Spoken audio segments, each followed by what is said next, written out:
ክቡር ዶክተር አብይ አህመድ የኢትዮጵያ ፌዴራላዊ ዲሞክራሲያዊ ሪፐብሊክ ጠቅላይ ሚኒስትርና የዕለቱ የክብር እንግዳ ክብርት ቀዳማዊት እመቤት ዝናሽ ታያቸው፣ የተከበሩ አቶ አገኘሁ ተሻገር የኢትዮጵያ ፌዴራላዊ ዲሞክራሲያዊ ሪፐብሊክ ፌዴሬሽን ምክር ቤት ዋና አፈ ጉባኤ፣ ክቡር አቶ ተመስገን ጥሩነህ የኢትዮጵያ ፌዴራላዊ ዲሞክራሲያዊ ሪፐብሊክ ምክትል ጠቅላይ ሚኒስትር፣ የተከበሩ አቶ አለማን ታግደው የአማራ ክልል ጠቅላይ ፍርድ ቤት ፕሬዝዳንት፣ የተከበሩ አቶ መስፍን ጣሰው የኢትዮጵያ አየር መንገድ ኢንቨስትመንት ግሩፕ ዋና ስራ አስፈጻሚ፣ የተከበራችሁ ሚኒስትሮችና የፌዴራል ተቋማት መሪዎች፣ የተከበራችሁ የክልላችን አመራሮች፣ የተከበራችሁ በዚህ መድረክ የታደማችሁ የሃይማኖት አባቶች፣ የሀገር ሽማግሌዎች፣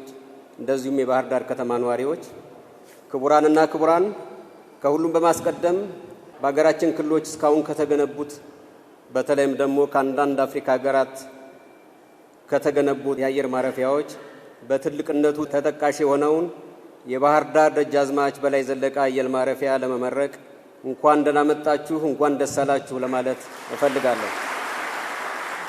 ክቡር ጠቅላይ ሚኒስትር፣ ክቡራንና ክቡራት፣ ባለፉት የለውጥ ዘመናት ወይም ዓመታት በክልላችን ውስጥ በፌዴራል መንግስቱ በተለይም ደግሞ በክቡር ጠቅላይ ሚኒስትራችን በቀጥታ አመራር ሰጭነት በርካታ የልማት ስራዎች በክልላችን በየዘርፉ እየተከናወኑ ይገኛሉ።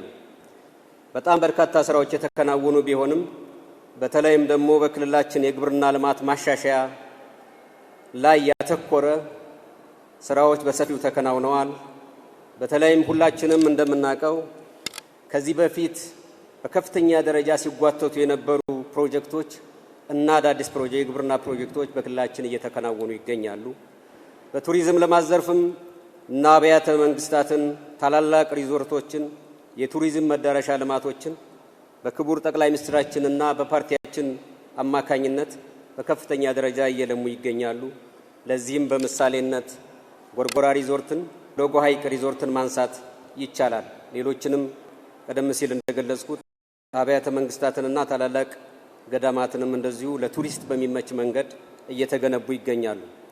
ከተሞች ለቱሪዝም መስህብነት ብቻ ሳይሆን ለነዋሪዎቻቸው የተመቹ እንዲሆኑ የሚያደርግ አበረታች ስራዎችም ተከናውነዋል። ይሄም ቀደም ሲል እንደገለጽኩት አዲስ አበባ ላይ የተጀመረው ከተሞችን የማስዋብና ለነዋሪዎች የተመቹ እንዲሆን የማድረግ ዓለም አቀፍ ተወዳዳሪነታቸውን ከፍ የማድረግ ስራ በጎንደር፣ በባህር ዳር፣ በወልዲያ፣ በደሴና በሌሎችም ከተሞች በጣም በተሻለና ተስፋ ሰጪ በሚባል ሁኔታ እንዲከናወን እየተደረገ ይገኛል። በክልሉ በችግር ውስጥ ሆኖ የኢንቨስትመንት ስራዎች እንዳይስተጓጎሉ እንዲያውም ከቀደሙት ዘመናት የበለጠ ተጠናክረው እንዲቀጥሉ የሚያደርግ ድጋፍም ከፌዴራል መንግስት የክልላችንና የክልላችን ሕዝብ እያገኘ ይገኛል። በባለ ሀብቱን በተለይም ደግሞ የኢትዮጵያ ታምርት በኢንቨስትመንት መሰረተ ልማት ከኔ ቀደም ሲል የክልሉን መንግስት ትመሩ የነበራችሁ ርዕሰ መስተዳድሮች እንደምታውቁት የክልላችን በዋነኛነት ከፍተኛ የሆነ የፓወር ጥያቄ የነበረው፣ ነገር ግን በለውጡ መንግስት እናንተ አስጀምራችሁት ክቡር ጠቅላይ ሚኒስትራችን አስጀምረው በአሁኑ ሰዓት በርካታ የሳብስቲሽንና የመብራት መስመሮች በከፍተኛ ደረጃ ተዘርግተው ይገኛሉ። በተለይም የክልሉ ሁለንተናዊ እድገት የሚያሳልጡ የቱሪዝም መስኮት የሆኑ ኢንቨስትመንት መግቢያ በር የሆነ የህዝቦቻችን ትስስር የሚያጠናክሩ የአገርን ገጽታ የሚያሻሽሉ ምልክት የሆኑ የአየር ማረፊያ ፕሮጀክቶች ዛሬ የመረቅነው ብቻ ሳይሆን የዛሬ 3 ሳምንት አካባቢ ደብረ ማርቆስ ላይ ከ6 ወር ወይም ከ7 ወር በፊት ኮምቦልቻ ላይ በተመሳሳይ መልኩ ሌሎችም የማሻሻያ ፕሮግራሞች እየተካሄዱ ይገኛሉ። ይሄ ቀደም ሲል እንደገለጽኩት ለክልላችን የኢንቨስትመንት መዳረሻ የቱሪዝም መስኮት መግቢያ በር የሆኑ የህዝባችንን ትስስር የበለጠ የሚያሳልጡ ንግድን የሚያስተካክሉ ስራዎች እየተሰሩ ይገኛሉ። የፓርቲያችን የብልጽግና እሳቤንና በተለይም በተግባርና በየአካባቢው የተጀማመረውን ስንመለከት ደግሞ እኛ እዚህ ያለን አመራሮችና ህዝባችን ከተደረገው ይልቅ የወደፊት ተስፋው ከፍ ብሎ ይገኛል።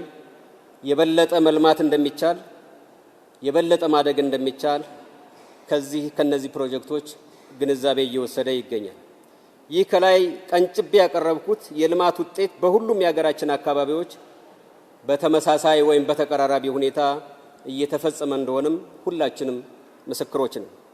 ስለሆነም እንደወትረው ሁሉ የክልላችን ብሎም የሀገራችን ሁለንተናዊ ለውጥ እንዲመጣና ገጽታችን እንዲቀየር እያደረጉት ላለው ክቡር ጠቅላይ ሚኒስትር በአማራ ብሔራዊ ክልላዊ መንግስት እና በአማራ ክልል ሕዝብ ስም ከፍ ያለ ምስጋና ለማቅረብ እወዳለሁ። በተጨማሪም ክቡር ምክትል ጠቅላይ ሚኒስትር ይህ ፕሮጀክትም ሆነ በክልላችን የሚከናወኑ ፕሮጀክቶች ሌሎችም ሕዝባችን በመደበኛ የሚያከናውናቸውን የልማት ስራዎች በተቀመጠላቸው ጊዜ መጠንና ጥራት ተጠናቀው የሕዝብ ተጠቃሚነት እንዲረጋገጥ ላደረጉት ሁለንተናዊ ተሳትፎም በዚህ አጋጣሚ ለማመስገን እወዳለሁ።